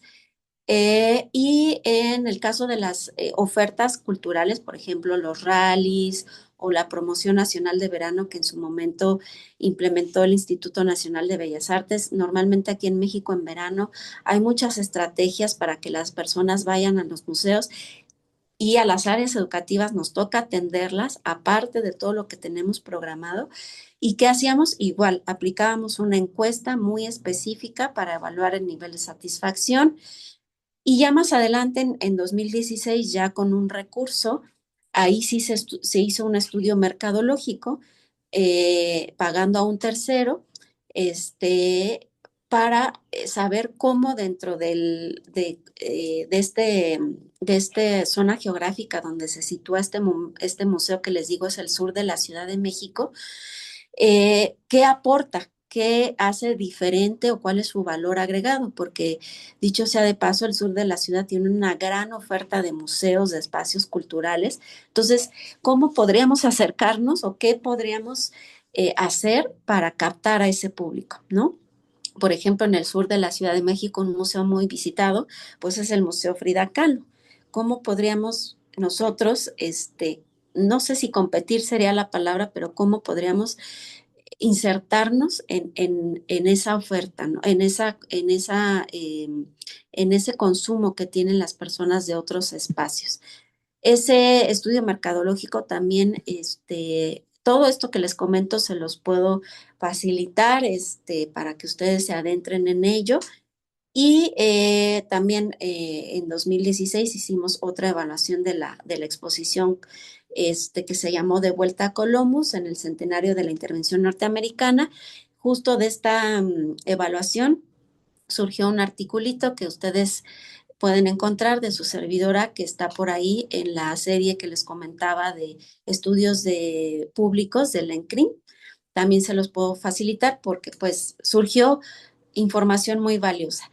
Muchos de estos estudios entonces son de enfoque cuantitativo, cualitativo, tienen una metodología, hay técnicas, y en las referencias que les he dado, pues pueden ahondar en ello y como les digo, se las puedo facilitar. En la siguiente diapositiva, lo que digo, bueno, ya que ustedes tienen definido qué quieren hacer, ¿no? Quiero evaluar, ¿qué quieren evaluar? Perdón. Quiero evaluar mi taller, quiero evaluar mi curso de verano, quiero evaluar mi exposición. Voy a utilizar tal herramienta, ya sea una encuesta, una focus group, entrevista semiestructurada, un estudio formal, ¿no? Con ciertas, con un periodo de tiempo, con una muestra representativa, es decir, de mi universo de tantas personas, voy a hacer una muestra, es decir, hay toda una metodología, pues todo eso te va a llevar a ciertos, debes de tener en claro qué quieres evaluar, porque en función de eso vas a tener tus aportes o tus resultados. En su momento nosotros lo que obtuvimos con todas estas evaluaciones y estudios, pues sí, un perfil de público, saber de dónde venían, de qué edades, de qué nivel de estudios nos visitaban, su nivel de satisfacción, es decir, si disfrutaban de los talleres, de los cursos que les dábamos, de los eventos, qué no les gustaba, y algo que se llama Net Promoter Score, es decir, cómo a partir de nuestra oferta ellos, los visitantes, se convierten en nuestros promotores. ¿Para qué son estos estudios? ¿Para qué hacemos estas actividades en museos? Para que las personas se conviertan en promotores, nos sigan visitando, nos sigan recomendando, y gracias a ellos, como les decía en el inicio de esta plática y con motivo del Día Internacional de los Museos, si no es por las personas, los museos no tendrían vida, ¿no? Entonces, por eso es importante generar estos promotores. Obviamente, siempre, casi no se habla de esto a veces en los espacios públicos, pero sí es importante hablar de la calidad en el servicio, de la atención al cliente y por lo tanto de la mejora continua. Si nos están diciendo que los baños no sirven, que, que digamos tenemos alguna estrategia que requiere de usar Wi-Fi y no sirve y no lo mejoramos, no tiene razón de hacer estos estudios. Siempre tenemos que estar promoviendo la calidad y la mejora continua. Hoy casi ya no se utiliza el mailing para la difusión, pero pues sí, sigue siendo una estrategia, ¿no? Y bueno, para cerrar, aquí les muestro parte de estas estrategias. Como les decía, para mí los libros de visitantes realmente me gustan mucho porque es donde la gente se puede explayar, y esta estrategia me gustó, es de las que les decía. De esta estrategia hice un artículo y lo pueden consultar, porque la estrategia era tal cual. A ver, era la exposición, hablaba de cuando Pancho Villa pues invadió Estados Unidos y cómo todos estos imaginarios en torno a esta invasión, la intervención norteamericana de 1916, cuando Estados Unidos viene a México a buscar a Pancho Villa y que finalmente no lo logra encontrar. Y la estrategia se llamaba Correo Villista, que era, además del libro de opiniones, la estrategia era, si tú, por ejemplo, le invitábamos a los visitantes a que si ellos fueran parte de, digamos, de los Dorados de Villa, que era su grupo militar, quienes lo seguían a Villa, decíamos en esta estrategia, si tú fueras un parte de los Dorados de Villa y quisieras darle un parte de guerra, ¿qué le dirías a Pancho Villa hoy? ¿No? Como para conectar este tema histórico con las personas. Y bueno, no sabíamos que se iba a generar toda una reflexión por parte de las personas. Prácticamente no nos hablaban del contenido de la exposición, ni de datos históricos, ni de fechas.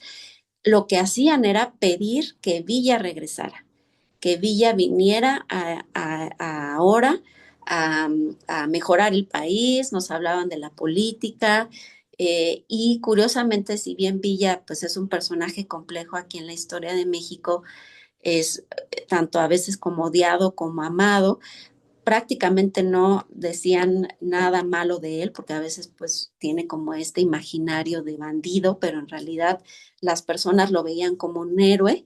Entonces, bueno, a partir de esa estrategia, que era tal cual dejar que la gente se expresara y le escribiera a Villa un parte de guerra, derivó un artículo muy interesante que nos habla de los imaginarios de quienes visitan este museo y que en particular disfrutaron de esta exposición. Otras estrategias tal cual, pues no les brindo nada nuevo aquí, muchos de ustedes ya lo hacen o lo han visto en museos, las famosas mamparas, ¿no? Esta imagen que ven a la izquierda lo hicimos con el artista Balam Bartolomé, donde entre Balam y yo fuimos bosquejando las preguntas en torno a esta exposición temporal de arte contemporáneo que reflexionaba sobre la intervención norteamericana, y cada semana poníamos una pregunta diferente. Por ejemplo, ¿qué es un héroe hoy? ¿O quién es un héroe hoy? ¿No? Para incentivar a la reflexión. Y todas estas respuestas igual se fueron capturando en una base de datos. Esto, digamos, ya no me dio tiempo de sistematizarlo, es un pendiente, pero pues se generaron también interesantes reflexiones en torno a ello. A veces las personas simplemente quieren expresarse. En esta exposición de Churubusco prehispánico hicimos un códice colectivo e igual ahí la gente pintaba, dibujaba y plasmaba pues, sus impresiones, ¿no? Por ejemplo, aquí dice este comentario: llegué al museo con la intención de aprender más sobre la historia de mi país querido, ¿no? Y todo esto lo íbamos sistematizando y pues íbamos, también para qué nos sirve esto en algún momento, idealmente, para que las áreas de museos, para que los museos pidamos más recursos. Si estamos generando experiencias significativas y la gente, vamos a decir, se va contenta, se lleva algo, bueno, pues entonces podemos pedir más, ¿no? Más exposiciones, más recursos, idealmente. No necesariamente pasa así, pero bueno. Y otra, digamos, estrategia que hicimos en su momento, hay toda una técnica y es un instrumento que se llama Personal Meaning Mapping y se aplica en diferentes contextos y en diferentes exposiciones. Y hay muchos tipos de evaluaciones en las exposiciones temporales, tanto previas, sumativas, es decir, las que se hacen antes de la exposición, sumativas, como para ver qué podemos mejorar de una exposición temporal, o incluso se hacen evaluaciones posteriores, qué les gustó, qué no les gustó de la exposición, a lo mejor retomando todo lo que se ha comentado en este seminario. El curador dijo, ¿no? Vamos a iniciar el recorrido a la derecha, y como nos decía la maestra Alejandra Mosco en una sesión pasada, ¿no? El curador dice, aquí voy a tener tal pieza, y el museógrafo dice, voy a usar tal color, pero todo eso cuando lo evaluamos, quizá nosotros como agentes de museo teníamos planeado todo eso, pero resulta que los públicos lo interpretaron de una manera completamente diferente a lo que planeamos. Y eso no está bien ni está mal, simplemente gracias a estas evaluaciones y estudios con herramientas sencillas, podemos implementar mejoras y que la siguiente exposición, pues no necesariamente el recorrido va a empezar a la derecha, ¿no? Sino se puede ser a la izquierda o puede no tener un sentido definido. Y este instrumento, por ejemplo, lo utilizamos para una exposición así muy compleja que se hizo, que se llamó, que más bien hablaba de la masonería en el siglo XIX en México, pero decíamos, bueno, pero si nosotros ponemos este título a la exposición, la masonería, ¿qué le va a decir a la gente? ¿No? ¿Qué es eso llamado masonería? E hicimos este ejercicio de personal meaning mapping, que tal cual es poner un concepto, una palabra en una hoja en blanco, le preguntamos a las personas, ¿qué te dice esta palabra? No hay respuestas correctas o concretas, lo primero que se te venga a la mente. Y tal cual, masonería era eso, una fábrica de hacer mazos, ¿no? No necesariamente era algo a lo que nosotros esperábamos que respondieran. ¿Y eso en qué derivó? Quizá en que lleváramos de la mano a las personas y decirles, ok, la masonería, pues sí, digamos, de esto va a tratar la exposición, pero te va a hablar un poco de símbolos, te va a hablar un poco de cómo estos símbolos pues, se utilizaron en su momento para entender la historia o la política del país, ¿no? O sea, no asumir que la gente sabía de masonería y este ejercicio fue uno de tantos que hicimos para evaluar los referentes previos de las personas en torno a un tema. Entonces, pues aquí me gustaría hacer una pausa para dialogar sobre todo esto que hemos platicado y pues qué les parecen, digamos, si bien no les estoy ahondando en cómo se hicieron estas estrategias, insisto, están a la mano para ustedes, pero bueno, ¿qué preguntas, qué inquietudes les ha derivado esto? Profesor, antes de comenzar con la sesión de preguntas, me gustaría leer algunos comentarios que se presentaron durante la sala de Zoom y aquí un par de saludos por parte de Facebook. Sí, gracias. Jimena Guelardo nos menciona, hola estimada maestra Lolita, aquí Jimena Galván, mi admiración siempre por el amplio panorama que compartes, siempre en temas que he tenido la oportunidad de escucharte y pues también ya nos es una gran seguidora de Loca, ya nos empezó a seguir. Y de este lado, en Zoom, Carla los menciona, públicos en desarrollo, llamó mi atención porque se dirige a públicos en general, pero sobre todo al público de jóvenes de sus nuevas propuestas, sobre todo para visibilizarlos. Daniela Méndez comenta, si alguien desea ser parte del foro de estudios de público, puede inscribirse en el siguiente link, nos comparte el link. Y Magda hace un comentario sobre la biblioteca del Museo de las Intervenciones. Y Sebastián López, que si por favor puede compartir las encuestas. Y bueno, de ahí en fuera, vamos a comenzar con la sesión de preguntas y respuestas. Por favor, levanten la mano para darles la palabra o en dado caso pueden escribir sus preguntas en la parte del chat. Adelante, profesora Diana Macho. Gracias. Gracias, Lolita, por la presentación. Tengo muchas preguntas, la verdad, pero solo haré dos. Y me gustaría que nos compartieras uno. ¿Cuáles son em, los principales retos que tú consideras y en el espacio este de reflexión en el que estás? ¿Cuáles son los principales retos a los que se enfrenta esta área de estudio de públicos, que como bien señalas, bueno, tiene en México tiene larga data, ¿no? Y que inicia con los estudios de consumo cultural, en específico con Néstor García Canclini, en los finales de los 90.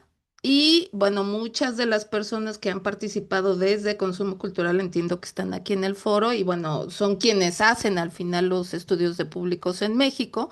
Entonces, bajo pues ese espacio de reflexión en el que tú estás y tu propia experiencia en museos, ¿cuáles son los principales retos que tú crees que se enfrenta ahora esta área de conocimiento?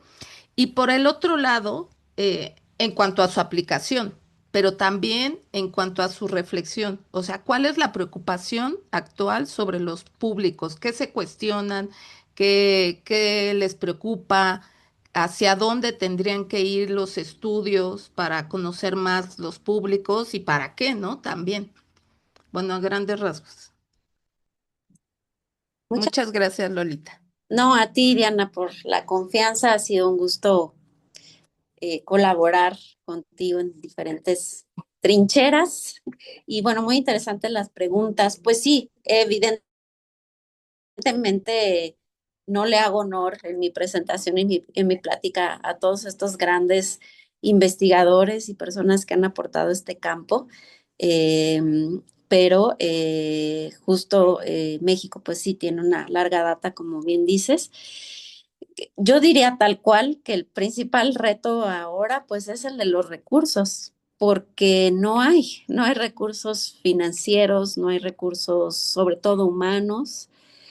De unos años para acá, las áreas educativas se han complejizado, incluso las instituciones culturales. Yo llevo pues más de 20 años dedicándome a la gestión, educación cultural y en diferentes instancias y últimamente noto esta complejidad de funciones. Si de por sí teníamos funciones definidas, ahora hay dobles, triples, cuádruples funciones y no necesariamente se atienden todas. Entonces, justamente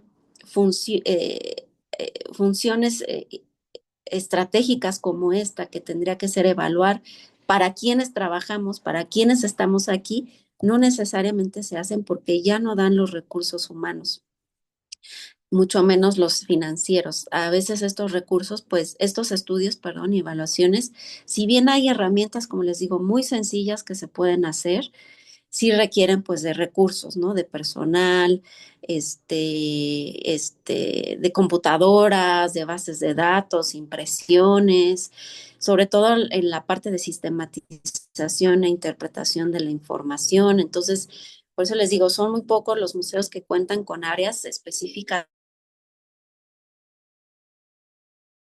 para que el de contar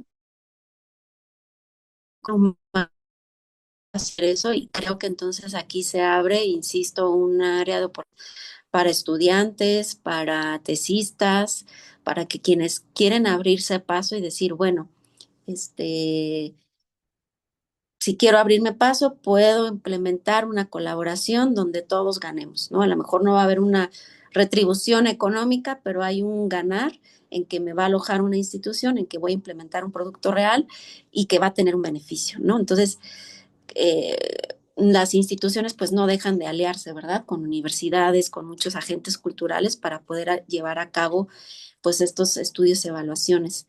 Y luego en torno a qué tendrían que virar los estudios, pues cómo acercarnos con las personas para algo que también pues de hoy se está hablando mucho, que es co-crear, ¿no? La famosa co-creación y hay muchos foros que hablan de ello. Porque la verdad es que en los museos e instituciones pues todavía no damos ese paso, ¿no? Nosotros somos los que programamos tal actividad, tal concierto, y lo hacemos de verdad con mucho esfuerzo, con mucha dedicación, buscando reflexionar, buscando generar un momento este, ameno, agradable, pero ¿qué tanto es lo que la gente realmente quiere ver? ¿No? Justamente en uno de los espacios de públicos en desarrollo que se aloja en Puebla, digo, no es crítica a la política cultural ni nada, pero de repente reflexionaba sobre eso. Hay No, sí, tanto, hay un critícala. bueno, la crítica era eso, la crítica era eso, hay un Ah, bombardeo de oferta cultural, de cosas por hacer, pero qué tanto las personas realmente están yendo a esas actividades, qué tanto están satisfaciendo una necesidad y cómo podríamos voltear el chip a decir, bueno, ¿qué quieres tú proponer?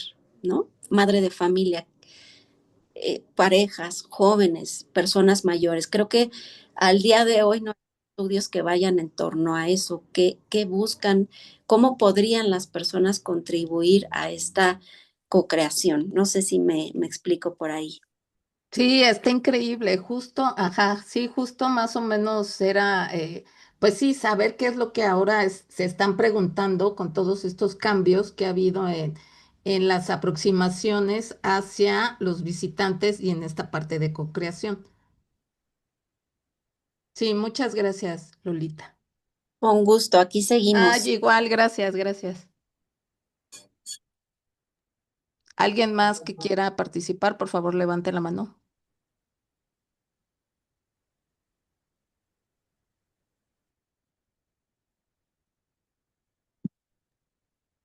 Los escuchamos.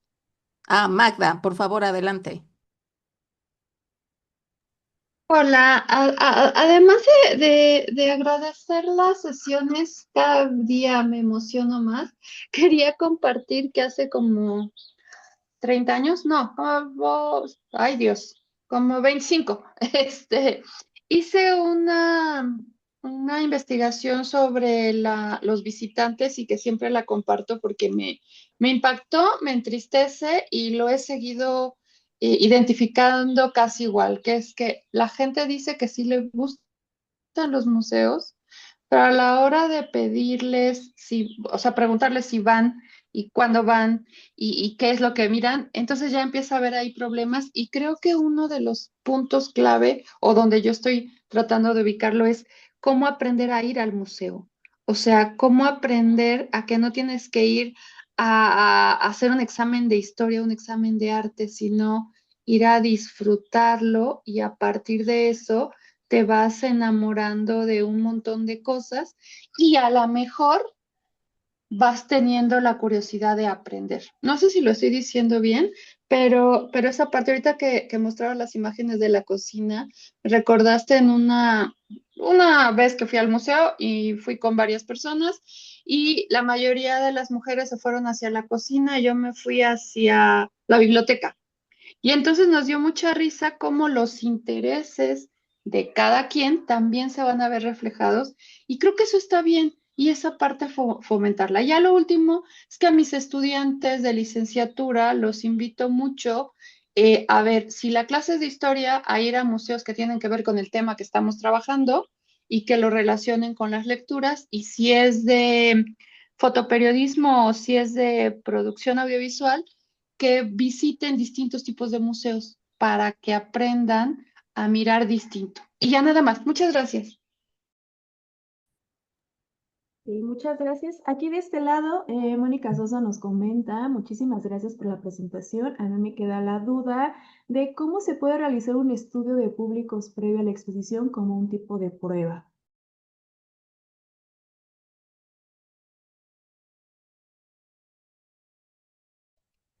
Creo que se nos fue otra vez la señal de la profesora. Aquí voy a apagar mi cámara. Sí te estaba escuchando, Sandra, que Ah, iba a hablar excelente. a Sosa, ¿verdad?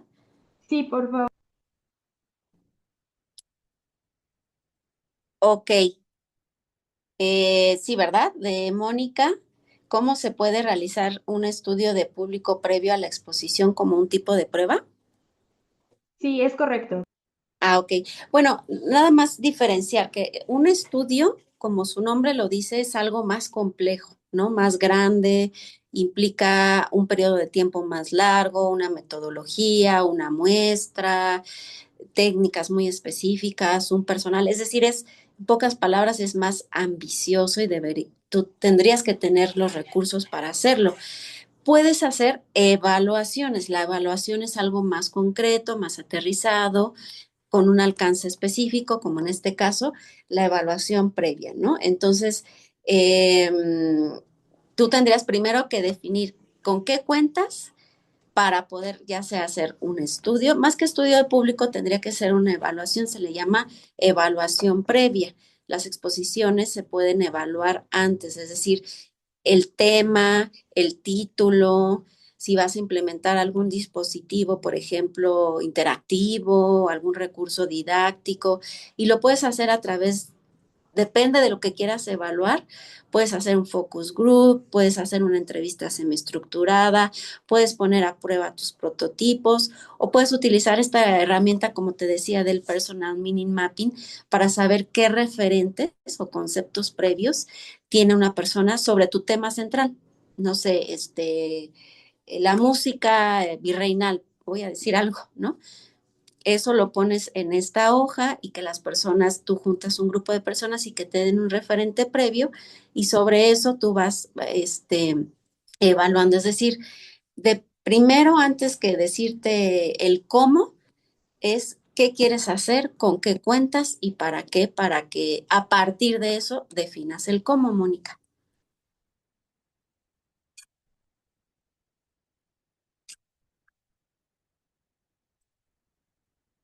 Muchas gracias, maestra. ¿Alguien más tiene alguna pregunta, algún comentario de este lado en Facebook, aquí de este lado en Zoom?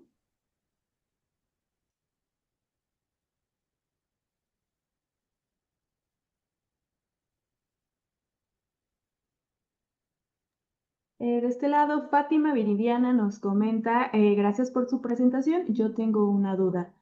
¿Los estudios de público pueden hacerse con una comunidad específica que no conozca su patrimonio histórico, arqueológico o artístico para que puedan realizar su propio museo con sus propias necesidades? Sí, claro. De hecho, pues eh, sería un ejercicio muy interesante y casi no se hace. Estoy pensando, por ejemplo, en los museos comunitarios, ¿no? Este, mm, También hay varias personas en México que se han enfocado a eso, al trabajo con comunidades, museos comunitarios. Y sí, igual vuelvo a lo mismo, la denominación, un estudio de público pues sería algo más ambicioso, ¿no? Y tendría que volverse a plantear eso, desde qué enfoque antropológico quieres hacer esta evaluación, este estudio, o puedes hacer evaluaciones muy concretas, ¿no? Y vuelvo a estas herramientas como los focus groups o entrevistas semiestructuradas, quizá alguna encuesta previa, pero también depende de eso, de tus recursos y dices de una comunidad que no conozca su patrimonio histórico, arqueológico, artístico, pues sí,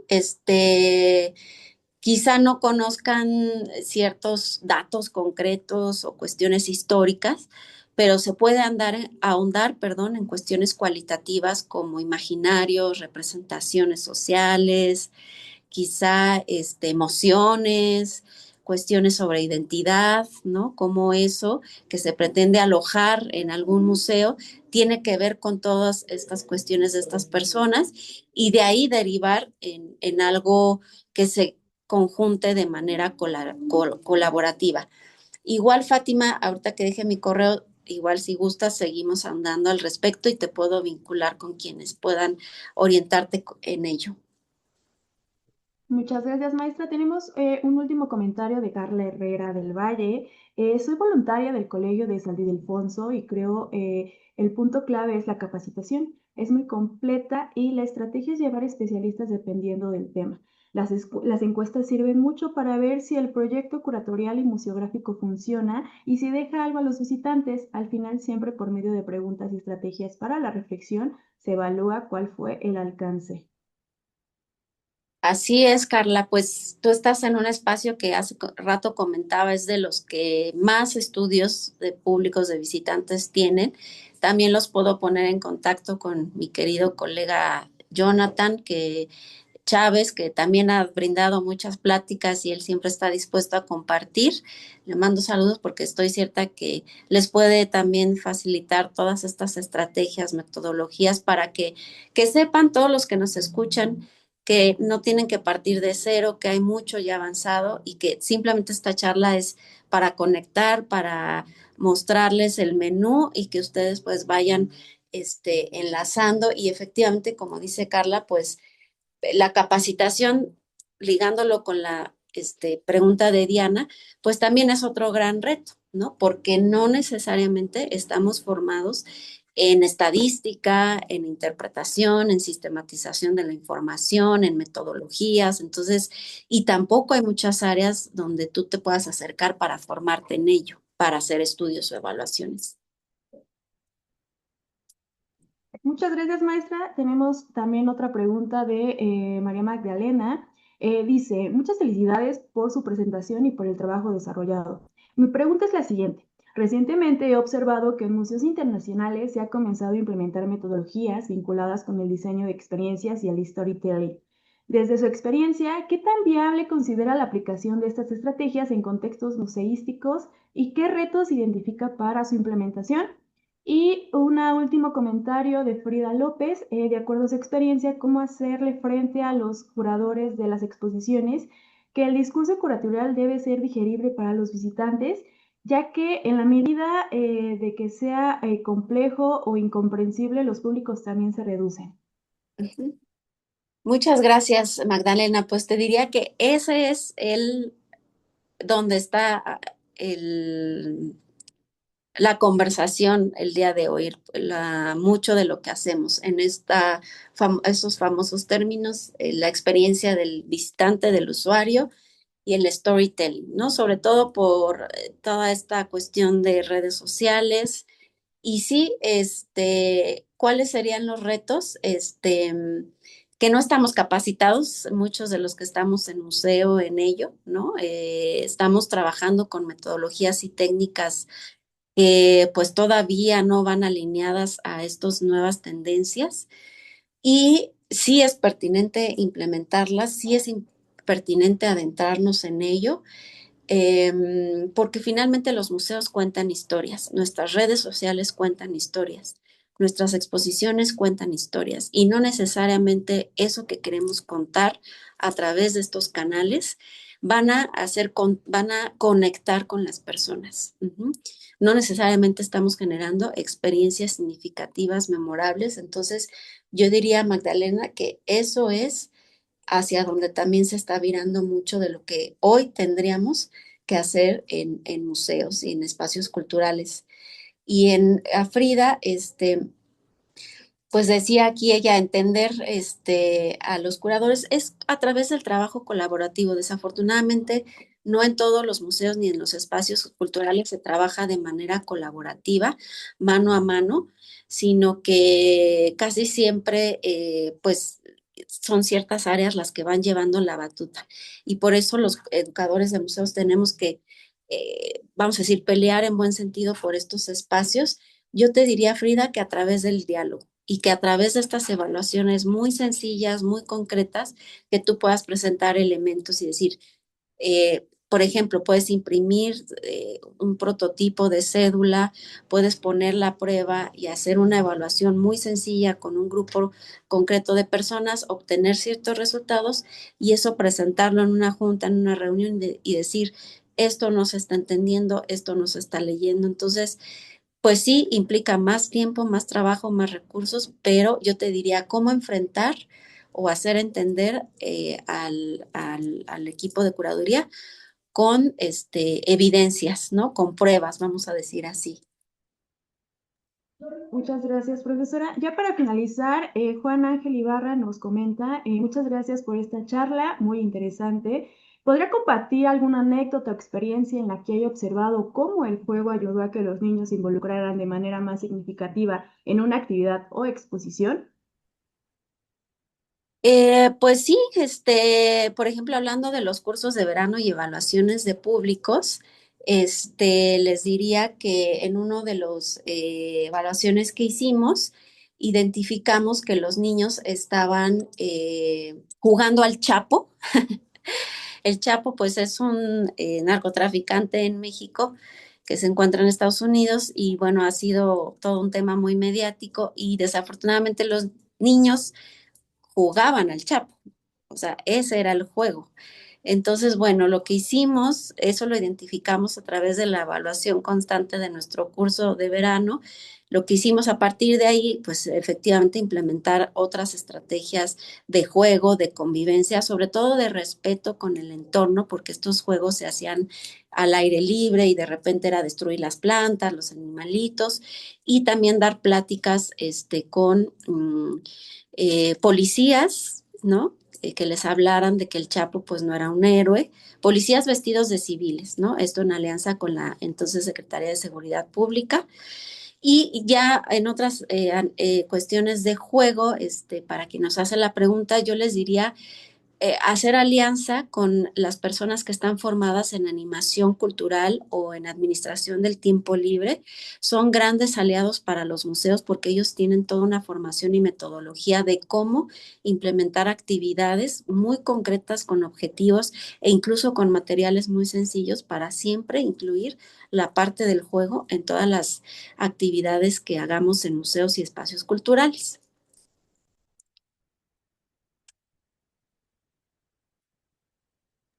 Muchas gracias, maestra. Tenemos un último comentario aquí en Facebook de José Juan Durán. Gracias, Lolita, por compartir que hay gente que también nos puede compartir sus conocimientos, adaptarlos para conocer, conectar con las nuevas tendencias, mirar hacia lo que está de moda y se pueda servir, llamar la atención de los jóvenes. Y bueno, si ya no hay más preguntas, más comentarios, pues de antemano agradecerle, doctora Lolita Nájera, que ha sido un honor tenerla aquí en este seminario y para quienes deseen contactarla, aquí en la pantalla se encuentra su correo. Y bueno, queremos agradecerles a toda nuestra audiencia por sus preguntas y por supuesto pues por sus valiosas respuestas y comentarios. Ya como conclusión para esta sesión, pues hay que recordar que para transformar el campo museal, pues implica escuchar activamente al público para construir museos más inclusivos y cercanos a la sociedad. Le recordamos que para obtener su constancia se requiere el 80%, de igual manera también en el link, en el chat ya pusimos el link de asistencia y pues agradecerle también a los coordinadores, a la maestra Diana Macho y al maestro Gastón Macín por pues, hacer posible este espacio, al Observatorio Cultural Antropológico y al Departamento de Educación Continua. Gracias a todos por acompañarnos y pues nos vemos en el siguiente seminario que se realizará el 15 de junio del 2026, igual en el mismo horario, donde tendremos a la maestra Silva Lisiaga Gesualdo, que nos va a compartir su experiencia sobre cómo sostener lo que imaginamos, claves para la sustentabilidad en proyectos culturales. Les agradecemos a todos su asistencia, su participación y nuevamente muchísimas gracias, maestra, por la participación y por acompañarnos el día de hoy en este seminario. Al contrario, gracias a todas, a todos. Un saludo, colegas, familias, seres queridos. Gracias y un gusto colaborar. Estoy a la orden.